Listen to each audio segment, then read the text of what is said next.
What is up mga eyeball, ate? Ito, i-share ko sa inyo kung paano gumawa ng non-custodial wallet or yung Ethereum wallet. Gamit natin to para sa mga airdrop natin.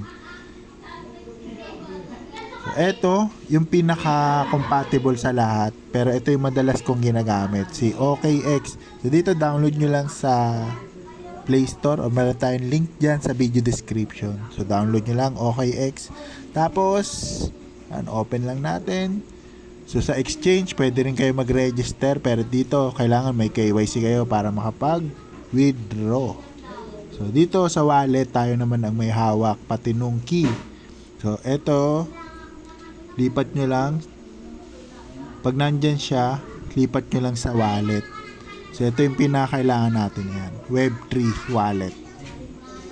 At click nyo lang yung create wallet. Tapos, and seed phrased wallet, security, portability, and control over your asset. So, create now, enable. So, kung may fingerprint, so, ginamit, naka-automatic na yan dito sa akin. So, yun. Yun. So, nakapag-create na tayo ng wallet. Ito na yung pinaka-wallet natin. Ayan. Ito sa baba.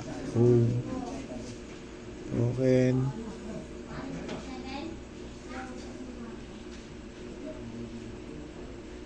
Yan, dahil ito mga lodi, Web3 siya or non-custodial, tayong may hawak ng Kineto. So, i-backup natin yung seed phrase natin. So, manual backup. Tapos, continue. So, basahin nyo lang to. Why should I back up? Kung bakit kailangan natin i-backup yung ating wallet. Make sure your screen is only visible to you. So, I understand. Store your seed phrase offline. So, ito yung pinaka, parang password to. Yan. I understand.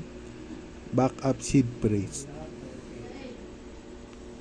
At eto na mga eyeball, yung seed phrase natin, i-write down natin. Pwede sulat nyo sa papel, pwede sulat nyo sa kayo kung sa Facebook ninyo, sa Telegram, ayan. Pero syempre, pag na-hack yun, maaari makita yung seed phrase ninyo. So dito, click nyo lang yung mata. So ako papakita ko sa inyo, or siguro naka-black lang to, naka-blank sa screen.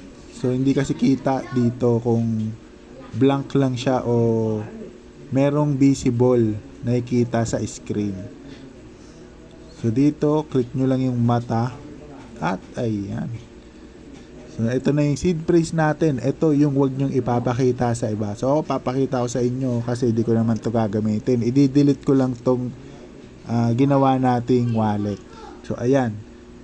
Ito yung pinakailangan natin. Ito pag pwede nyo tong yung kanina sa MetaMask, di ba gumawa tayo dito sa OKX. Pwede nyo yang i-restore dito sa MetaMask o kahit saang Web3 wallet. Yan yung ginawa natin dito. So, wala nang ibang paraan para ma-access yung account natin kundi itong seed phrase. Kaya ito yung pinaka-importante kapag nagkamali ka dyan ng type sa mga word niya, hindi mo siya mabubuksan. So wala nang makakatulong nga sa inyo kahit sino. Yan, para mabuksan yung wallet. So yan, ito ang pinaka-importante. Kahit mawala yung cellphone ninyo, ma-reset yung phone ninyo, basta hawak ninyo yung seed phrase, ma-open nyo uli kahit saan yung wallet ninyo or kahit sa pang seed phrase, kahit sa ang Web3 wallet, kahit sa MetaMask, SafePal, Trust Wallet, basta hawak nyo to. At yung sinasabi naman na Ethereum, balikan natin.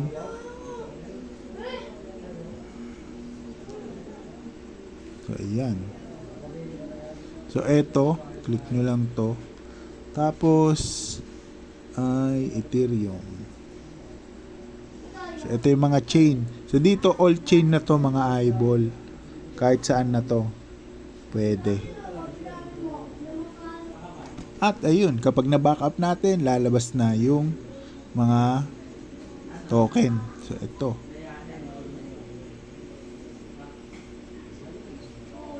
Ayan, ito Ethereum. So, ito na yung address na sinasabi. Yan, kakopy nyo lang yan.